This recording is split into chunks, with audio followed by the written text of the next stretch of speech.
बिहारी हमर नाम ह तोरा जैसन माल के पटावल हमर काम ह। अच्छा रे जाना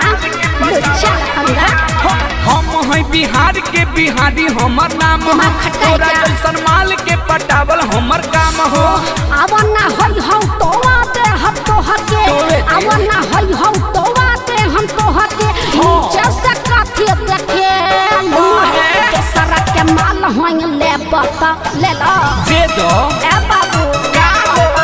अरे दूसरा के माल होई ले बता ले लो ले लो ले लो दे दे दे ना दे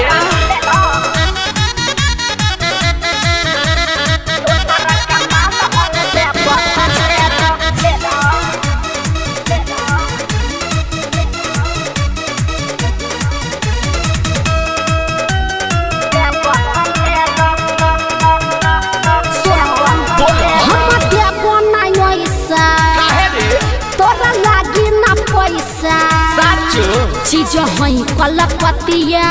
लागते बारे तोहे लागता कैसा तोहर चढ़ल जवानी हम चूसब में रानी आज करब नेवानी ओमे ढार देबू पानी कोरोना तेरा तू चुआवा न ले रहो कोरोना तेरा तू चुआवा न ले रहो हाउ वाला खेला तू खेला दूसरा के माल होई ले बता ले लो दूसरा के माल होई ले बता ले लो दे ना रे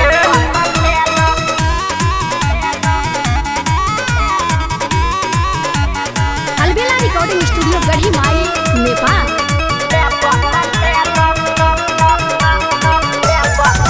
सुनो या जय बिहारी हम बने तैयारी ये हो चंचल चंदेश्वर आवा तोहरे बाबारी ओही बेर संदी कोई अरे यार राजा ताना चोली के फाड़ देम नरे जवन मन करी कर देम आहिरे दादा बड़ा बड़ गरम आई नरे तोरा बड़ गरम बाबरे अलबेला यो सब लगाली हो झोक हो अलबेला यो सब लगाली हो झोक हो हमरा के का तू बुझेलो दूसरा के माल होई ले बता ले लो आओ ना ए बाबू अरे दूसरा के माल होई ले बता ले लो ले लो ले लो अरे तो दे ना रे हम है बिहार के बिहारी हमर नाम ह तोरा जैसन माल के पटावल हमर काम हो। आवना हई हौ तोवा दे हम तो हके आवना हई हौ तोवा दे हम तो हके जैसे काठी देखे लो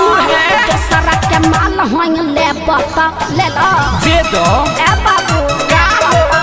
अरे दूसरा के माल होई ले बता ले लो ले लो ले लो दे ना रे अलबेला रिकॉर्डिंग स्टूडियो गढ़ी माई नेपाल।